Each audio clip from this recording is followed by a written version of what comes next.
So you walked into a bank with a bag full of cash. I did. And in fact, it wasn't even my money. I don't know if you know this, but Chinese chickens don't talk the same way English language chickens do. I remember saying, I'll go back for 3 months, even if it kills me. I was there for 12 years.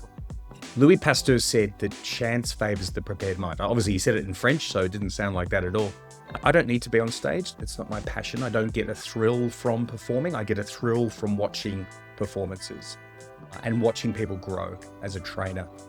If take the economy of comedy that's this big today and we can expand it, that's exciting. You can't disrupt. You can't rock the boat.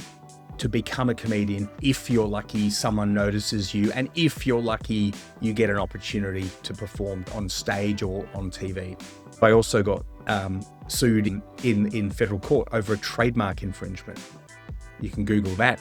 I was getting hit on two sides. One, a lawsuit wanting hundreds of thousands of dollars in losses. I've got fridges full of food that's going off. I've got a building that I'm paying rent for. I'm losing money every day. So I'm Alex Ward. I am a messaging expert. I'm a keynote speaker and the founder of Core Story. And I work with leaders and brands to help them speak with guts, heart, and real clarity. And essentially that's what this podcast is all about. It's an extension of that.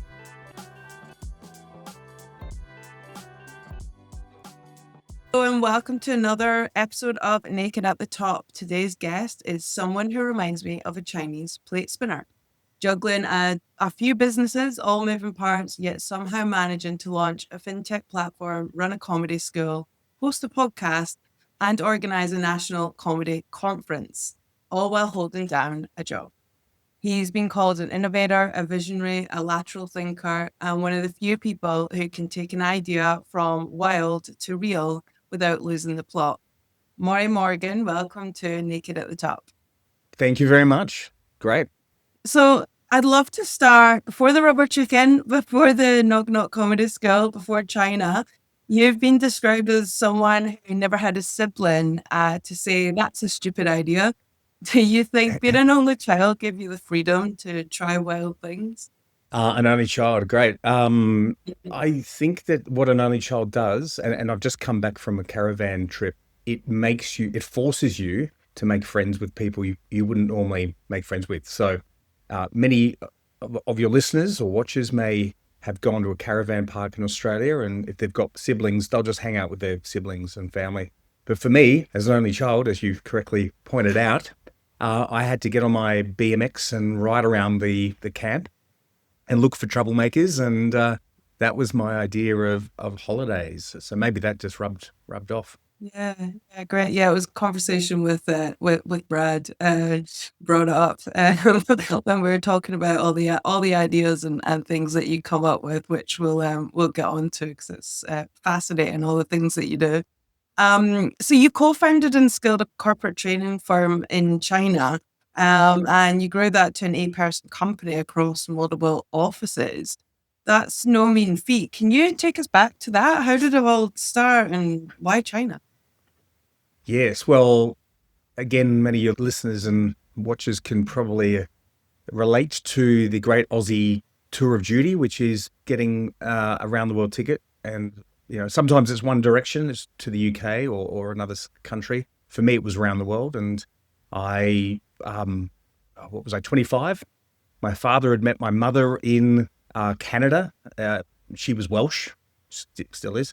He's Australian. So it seemed like it was in the genes to go traveling at that age. So I did, went around the world, America, UK, Europe, didn't get to Scotland, but got to Asia and got to Shanghai. And interesting, this was 2001. Now everyone was talking about Japan, Tokyo specifically, and Hong Kong. They weren't talking about Shanghai or Beijing at the time. And there was something, I noticed something. I felt like there was a buzz going on, and I decided to go back. And I said to myself, I remember saying, I'll go back for 3 months, even if it kills me. I was there for 12 years. Wow. Yeah. Wow. So I think I was there, just lucky. I was just there at the right time. This was China in 2001. It hadn't opened up. It got called the birth of the dragon or something or similar to that effect. And around that time, they started getting double digits in their GDP growth. And the rest of the world was on sort of 3 or 4%. China was on 12 to 15% GDP growth. And of course, we know today in hindsight that China is an enormous economy with enormous opportunities. And I was there quite luckily at the beginning.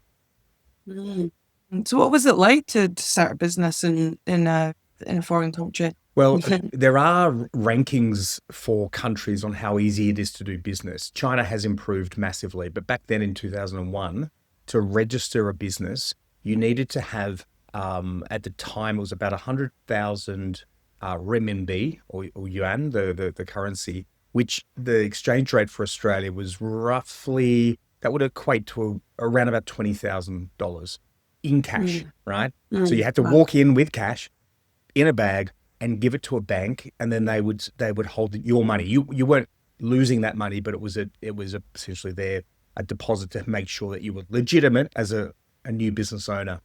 Yeah. Well, just getting to that point took 13 visits to the registration office, back and forth, back and forth, back and forth. So I think China was trying to work itself out at the time that I was working myself out in terms of business. So no, in no way easy. Today, it's a lot easier. Today, you can register a WFOE, a WFOE, a wholly foreign-owned enterprise in Hong Kong, which is part of China, of course, but is still recognized as an independent region.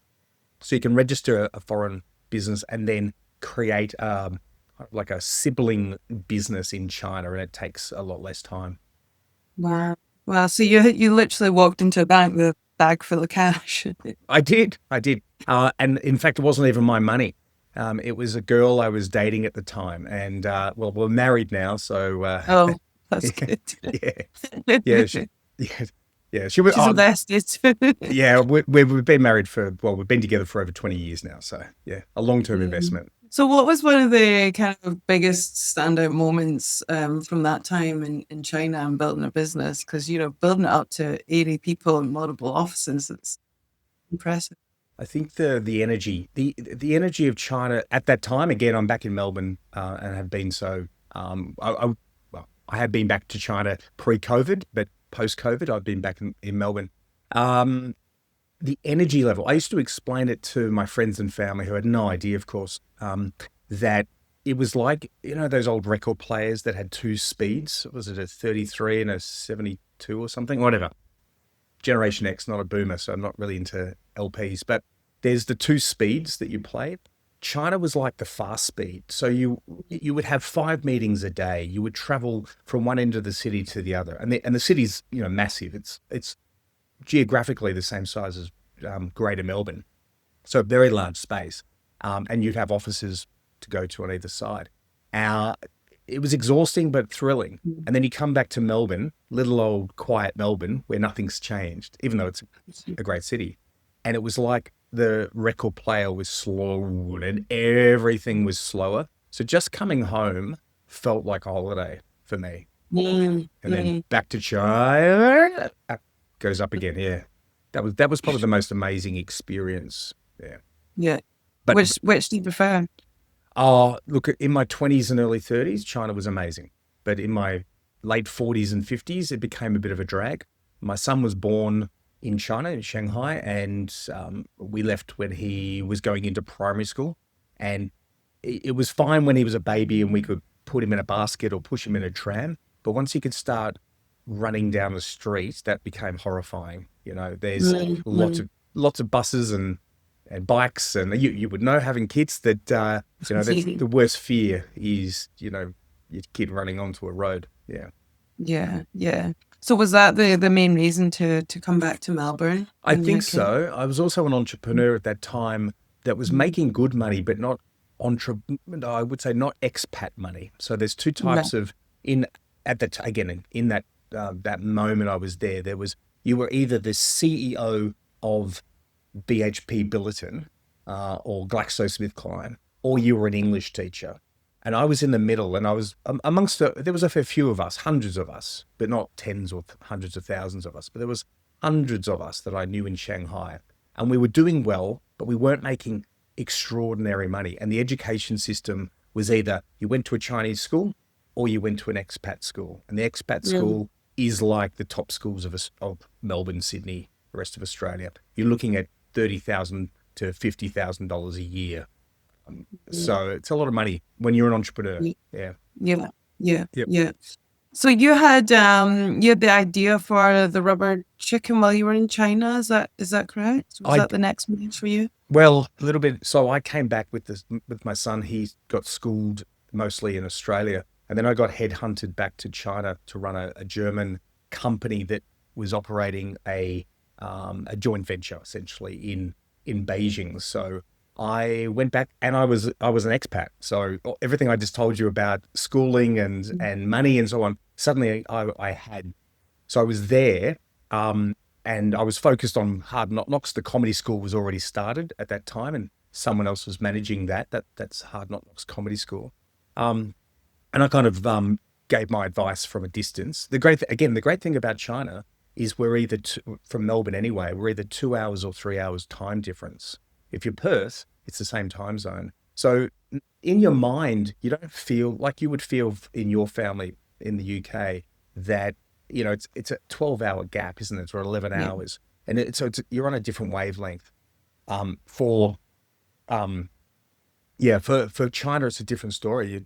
You wake up at 10 o'clock, everyone's sort of out of bed, 10 a.m., Australia time, everyone's getting out of bed in China. So to answer your question, came back after that because that involved COVID. I was in China for COVID. I was in Beijing for COVID. So I got to, in fact, I posted about 60 videos at the time prior to Melbourne and other states going into lockdown.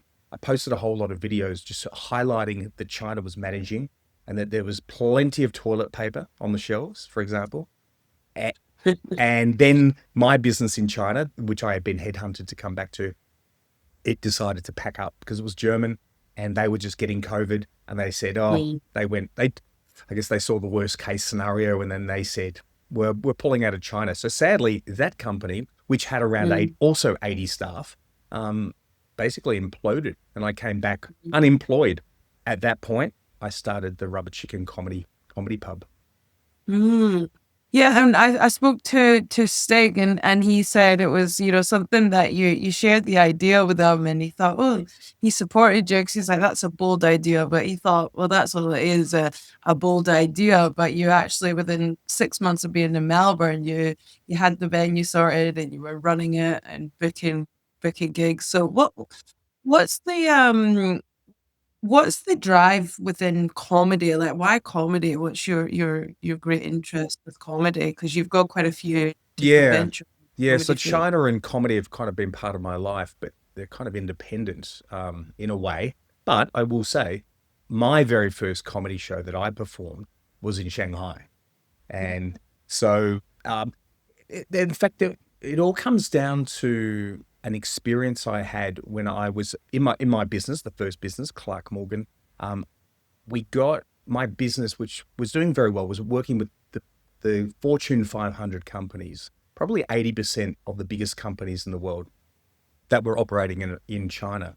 I got an opportunity to go to Thailand, Bangkok, with my team to do a leadership program, part of Johnson & Johnson, one of their departments. They've got many different arms, and they had leaders from China, Australia, the US. There was Thais obviously there, and I think Hong Kong and some other regions in India. And they were all there for day one, and I was the opening address to sort of announce what was happening and talk about what the 3 days would entail. And the projector didn't work. So we were in Thailand, Bangkok, not my projector. I'm in a hotel, 5-star hotel, but the projector didn't work. And the Thai staff member with broken hand signals and gestures said to me, 5 minutes, can you stall for 5 minutes? And I could do 5 minutes. And I played a little game that involved cultural differences of animals, I don't know if you know this, but Chinese chickens don't talk the same way English language chickens do. I have heard this, Yeah, yes. it's interesting. I won't give you any information about that, but yeah, anyone who listens to this and has a friend who's from another region, another country, ask them what their animals, their farmyard animals say. They're not the same. Anyway, so I did 5 minutes, and I turned to the technician, like, "Are we ready to go?" And he goes, "5 more minutes, please." And I was out of ideas. Anyway, that's the story. So anyway, my wife turned to me and said, well, "Why don't you just do some stand-up comedy?" Now, to her, it was just, "Oh, you just do some stand-up comedy." But for me, it was terrifying. I'd never done any stand-up comedy before, and also, I might be funny with my friends, but it doesn't mean I'm funny to a group of strangers. And I've heard Brad Oakes actually say that the difference between performing and making your friends laugh and making a room of 100 strangers laugh is the same as being a cook at home to your family or a chef in a restaurant, and a fine star restaurant, a fine dining restaurant. So I coincidentally, 2 weeks later, there was a course running in Melbourne from a guy from Sydney, and I did that course. Now, I was both a student of the comedy, but I was also, I guess, a critic of the course itself, because the businesses that I ran in China were all corporate training companies. So I knew vividly adult learning principles, training principles, how to take knowledge from one person and give it to another, and how to retain that knowledge. And so I took it as a bit of a challenge that same year to use that experience and generate or create a little booklet on how to create or how to become a stand-up comedian. And I met a few comedians like Brad Oakes. So can I just pause there and just ask, because there is one thing to, and it just kind of shows your brain and how it operates. It's one thing to just go onto a course and learn, but then it's another to be like, okay, now I want to take this one step further. Like, what goes on for you when you were in that training to think, oh, actually, I think I can do this bit. Well, Louis Pasteur, he's a French was a French microbiologist. I happened to study microbiology as my degree at university, but that's another story. Louis Pasteur said that chance favors the prepared mind. Chance favors the prepared mind. Obviously, he said it in French, so it didn't sound like that at all. But that is probably one of my mottos, my life's mottos. So when I walked into that training, the stand-up comedy course, my mind had already been trained. It was prepared. Sorry, it was already prepared, because I knew what a training model should look like. I knew that if I'm watching something, just watching something doesn't equate to knowing and being able to do something. To be able to transfer a skill, you need to have a theory, you need to have an example, you need to have practice, and you need to have an evaluation of that practice, which I call STEP, STEPE. So that's the short of it. Everything I've done, often it's a little bit Slumdog Millionaire. I've kind of already been there. I've got enough of a background, prepared mind, that I can see something and go, you know what, it can be better. Mm-hmm. So you came up with the booklet, and then you just created the comedy skits. So yeah, I got introduced to a comedian called Ben, and he introduced me to a number of other comedians. And then later, to date, probably over 30 professional comedians have been involved in creating the course, either through and you know from doing the course yourself that we have guest comedians come in, and often I'll listen to what they say in their little workshop when they're talking to the students, and they might say something that then gets put into the booklet, for example. Early on, though, it was quite interesting. I had to think about, what is a joke? What is the joke structure? And I mentioned that I was a former microbiologist. I've got a scientific mind that I like to break things down. And so we came up with a few concepts, mostly by me asking the questions, what is a joke? And then we came up with normal twist was one structure of a joke. Now, it wasn't called normal twist at the time. I think there was a couple of other ideas, and 4 different people had 4 different names for it.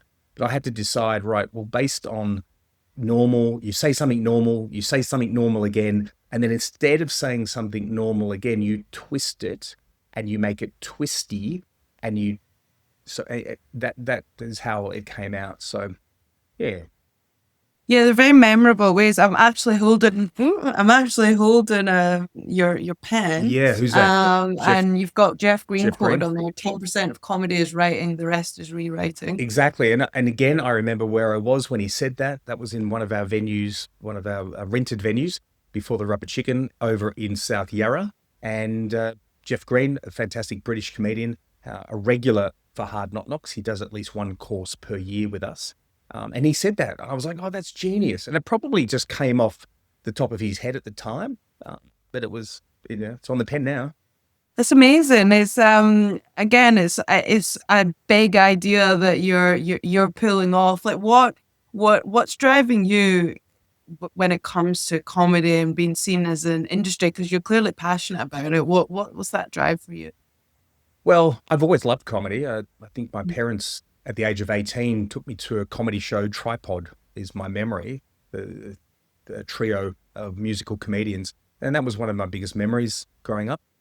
Then, would take friends and girlfriends to comedy shows, in my 20s, and then got into comedy because I realized it was part of business. The way that I present, the way that I give information is with humor as well. So look, it's always been there. I just feel like I'm lucky enough that I get invited to lunches and events with some of Australia's biggest names comedians. People like Jack Levi, whose stage name is Elliot Goblet. I will go to a lunch or a dinner with him, and Zard will be there. Richard Stubbs will be there. Shane Jacobson will be there. Very few people like myself who are in the business side are there. Mind you, I did say Shane Jacobson and Steve Vizard. They are also business people. They're also very proactive in building their own careers. But the majority of comedians and comedy performers, they are waiting for, and that's fair enough. That's their prerogative. They're waiting for the next break. I don't need to be on stage. That's not my passion. I don't get a thrill from performing. I get a thrill from watching performances and watching people grow as a trainer. So if we can take the economy of comedy that's this big today and we can expand it, well, that's exciting. Gives us more choice, doesn't it? Makes us laugh more. Yeah, it's really valuable. I myself love comedy. The dark humor is my thing. But one of the reason that I did the comedy course wasn't because I want to be a stand-up comedian. I'm a speaker, and I recognize every time I went to events, the speakers that I remembered were simply the one that made me laugh. And I think it's a great skill whenever you're communicating to be able to learn it, because you've got to be so concise in your delivery. And it was, doing that training was one of the best trainings I've done. It's it's fantastic. So I'm really behind your cause and what you're trying to build. And if you look at TEDx's and TED Talks, I think the most watched shows, most watched TED Talks have all got humor involved with them. Yeah, 100%.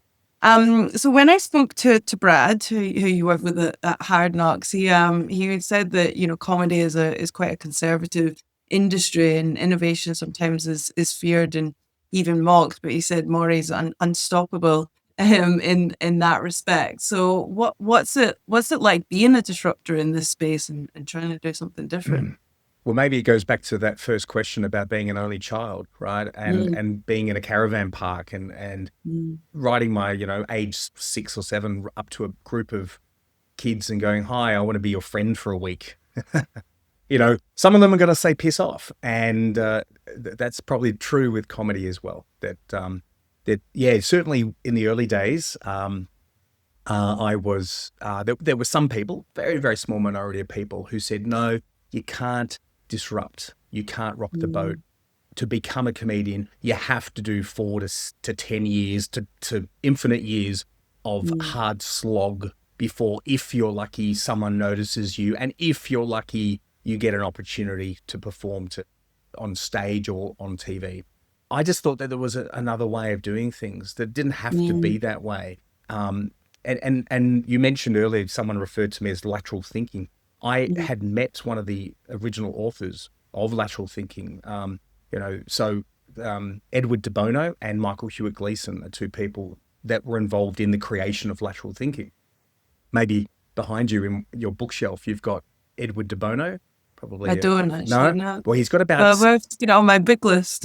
he's got about 15 or 20 books out there, and right. And his a fellow by the name of Michael Hewitt Gleason, who's an Australian. Edward de Bono is British, although I think he was raised in Malta.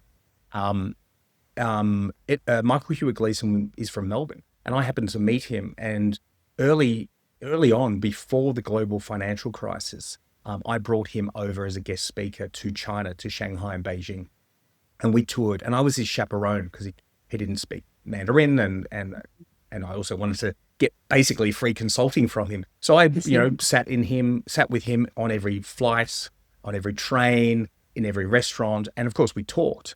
And I got some of the best training on lateral thinking ever. And when the global financial crisis hit, and my company was massively hit, 80 staff in China, I was able to think laterally and reshape the business and actually come out of that more profitable with a smaller team and a different product. And I think that goes back to the comedy. I just see the world through a different paradigm because I'm always challenging what is acceptable as norm. Yeah, you just don't you don't accept. If they say if they say it's red, it's like, well, maybe it is, maybe it's not. And you're somebody that's done a lot of things. You've got a lot of ideas, but you actually see them through. How do you do that? How do you juggle it all, and how do you see things through? Because there's many of us that have lots of ideas, but they just stay as ideas. Like what do you do? Well, my first business partner in China was a guy called Andy Clark, and he is, and to this day, is still involved in NLP, neuro-linguistic programming. Yeah.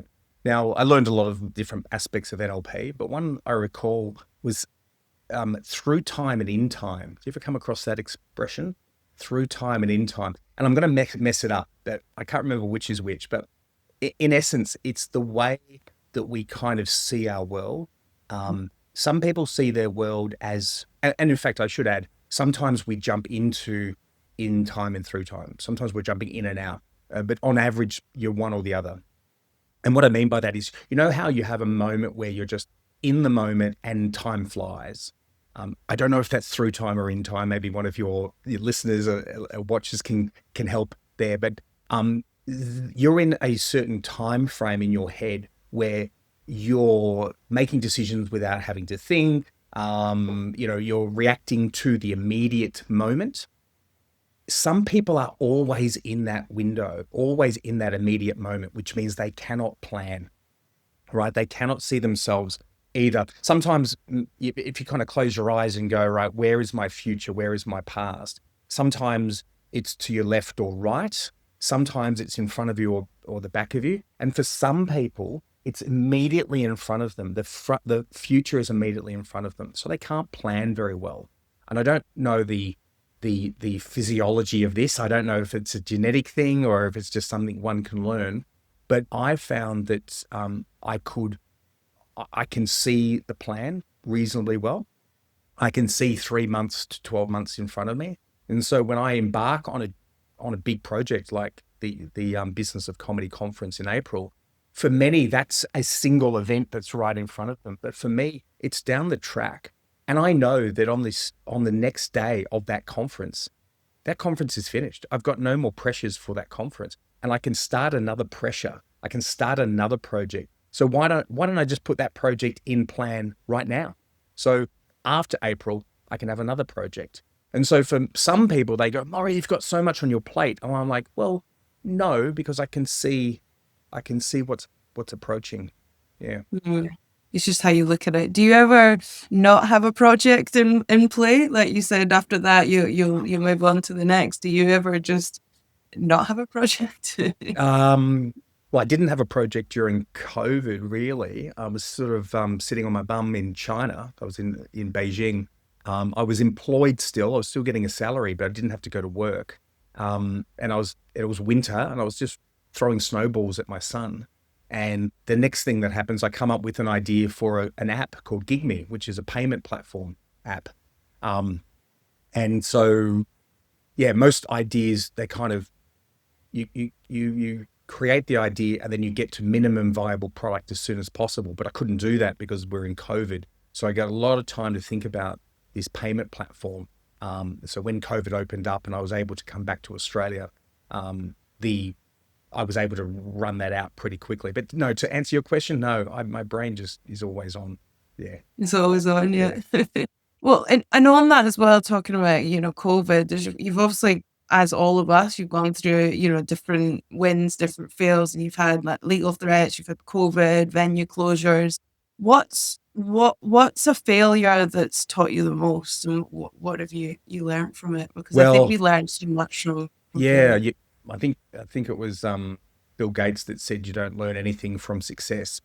Mm. But I'm sure many people have said that over the years. But um, the rubber chicken failed, right? So the rubber chicken ran for 2.5 years. Um, I went into that after COVID. It was the end of COVID, which in Melbourne became the middle of COVID. We got shut down 6 times because of Dan Andrews and his decisions. And when you run a comedy venue, um, you're you don't have a loyal group of drinkers that come through. You're after new people all the time. It's stressful, incredibly stressful. I was saying, I mean, I had I had two mental breakdowns. I mean, to the point where I had to go on antidepressants. I was hyperventilating and having anxiety attacks. All of these things happened during COVID. And I also got sued in court, in federal court over a trademark infringement. You can Google that. So I was getting hit on two sides. One, I'm getting hit by a lawsuit wanting hundreds of thousands of dollars in losses, and on the other side, I've got staff that I can't pay. I've got fridges full of food that's going off. I've got um, I've got a building that I'm paying rent for, and then I'm losing money every day. So I got through that with the great support from my wife. I because of my mind is always on, like I've just described. It was hard for me to go into be a bit more spiritual, a bit more listen to my own body, and she forced me, like a tiger mother. She forced me to sit down there, do breathing exercises, do a kind of yoga, which I'm terrible at. That's why I don't play golf. And whether it was that or whether it was the drugs, whether it was a combination, whether it was because it's when you have a breakdown and you have anxiety, and I'm a scientist, like I said, logically I'm saying to myself, this makes no sense. I can get out of this. It's not the end of the world, right? There's people in worse situations than me. This is Australia. At the very least, I'll lose the business, but I'll be able to rebuild it. Well, I did. So I lost the business, and it was almost a relief. My mental health improved, and I got back up. And I think a lot of people have given me a lot of support since then and said, Morry, fantastic, you got up again. Because something like that, losing a business, getting sued in the federal court, could have crushed a lot of people. So yeah, that was probably the biggest learnings that I can do it. If I can get through that, and I've got through SARS in China, I got through the global financial crisis in China, I got through COVID, and then going through getting sued in the federal court, then I think I'm pretty unstoppable. Yeah, it's almost sometimes it's those hard times and seeing what you're made of and how you come through the other end that is actually drives you to grow further and do more, because you realize how much power you've got within you to on those things. So I think sometimes we actually need those things Yeah. to keep it There's going. there's a scene from Gattaca, the movie. It's a science fiction movie based in the near future, and it's about a brother who's an invalid and a brother that's a perfect specimen. and the invalid beats the perfect specimen brother in a swimming race. And the moral of that story is the invalid didn't save energy for the swim back, and he kind of he spent himself 100%, whereas the perfect person came back, swam back to shore before he reached his peak performance. Mm. So I think that's a kind of don't accept perfection.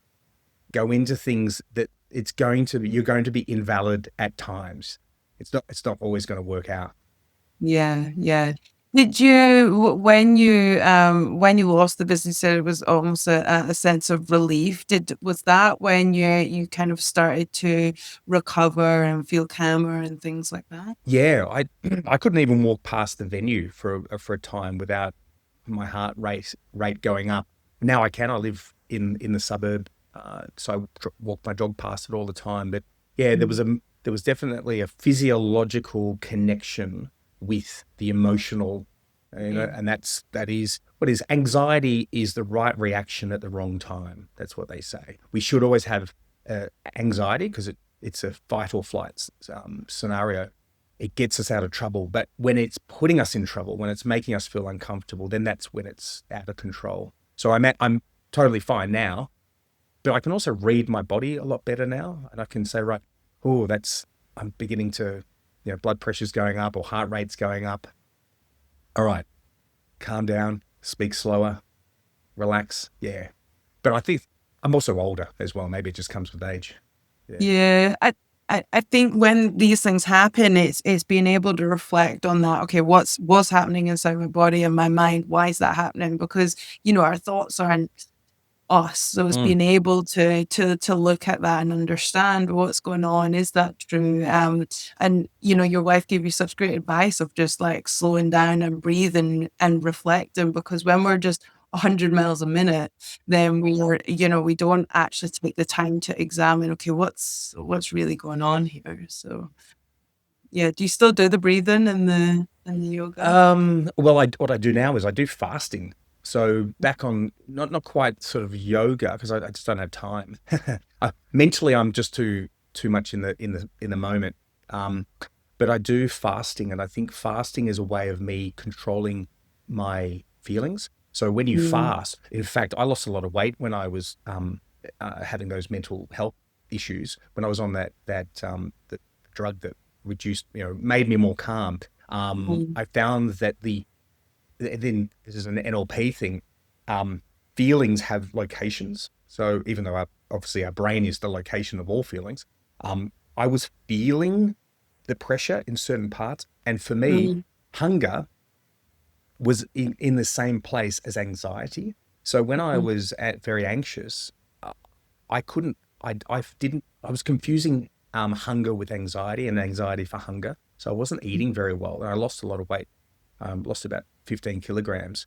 So now I do 40 hours of fasting every week. So Sunday through to Tuesday. So I can start to eat after this call, but I haven't eaten since Wow. Sunday. And the feeling of hunger is there and it's in the same place as anxiety. But because I've had so much practice with that anxiety, I can control it. I do get a bit edgy at about 6 p.m. on a Monday, so don't prod me. But generally, yeah, it's allowed me to do these, big fasts, and sometimes I can do 65 hours. I'll go all the way to Wednesday as well. Fascinating. So what does the fasting do for you? Well, back to Aside the from the back obvious. to the scientific, back to yeah, but you don't lose that much weight actually. But what it does on the physiological level, it converts. So you go into fat burning, obviously. So Mm. that's you've the glycogen, I think it's called, which is the liver holds a lot of energy in the form of glycogen. You have blood sugar as well. So the blood sugar goes down to zero. The glycogen is then released from the liver. It then goes to zero. And then the body Mm. starts to, now, is it, your listeners should write in again and tell me the correct pronunciation. Apathy, not apathy. It's apophagy. It's where the body starts to eat old and dying cells, or cells that are not as necessary. So there is a bit of a general toxin clean out in a way. And also, of course, it starts to eat the fat. You're not eating the fat cells because fat cells don't go away. Just the storage of fat within those cells is depleted. So you do lose a little bit of water, fair bit of water, but you do lose those fat cells. And those fat cells, for a man like me who likes a good beer, are not necessarily on my neck or on my thighs. They're actually more dangerous. They're around my organs or in my arteries. So it does clean out the body, gets rid of those fat cells, and I should say makes you more clear with thinking as well. Yeah. I fasted years ago. I used to. There was a thing called the 5-2 diet that came out, and I did it for a while. And that's one thing I noticed. I was actually, which I didn't think would be the case, I was actually able to concentrate more. I thought it would distract me because I'd be constantly thinking I'm hungry, but actually I was more focused, which I thought was fascinating. All right, well, we're coming towards the end. I always do a quick fire round, Morry. So just the first answer that comes to you. This might not be relevant actually, but last time you bombed on stage. Would have been Adelaide when I graduated from my own course with Glenn Nicholas. I had to graduate from my own course, so I did it away from my friends and family in Melbourne. Did it in Adelaide. Yeah. Favorite business slogan besides GBB? This came from Brad. Well, it would be chance favors the prepared mind, as I mentioned earlier. You know, if your mind's ready, you can see opportunities. Yeah, love it. One guest you killed to get on your comedy podcast. Oh, look, I think Jim Jeffries would be amazing at the moment, and I say that because it's possible, right? If he listens to this podcast, I could get it because he does come to Melbourne. He's Australian, of course, and he lives in Sydney, but I could get him. I'm 1 degree of separation from him already. This might help. Yeah, let's throw it out there. I really like Jim Jeffries. Weirdest thing that happened at the Rubber Chicken? Well, we did a ghost tour. So there was a guy called Ken, and Ken does ghost tours, and he came in with his little metal sticks, and I didn't tell him anything about the murder that had happened in the 70s. And he went around like one of those sticks for finding water.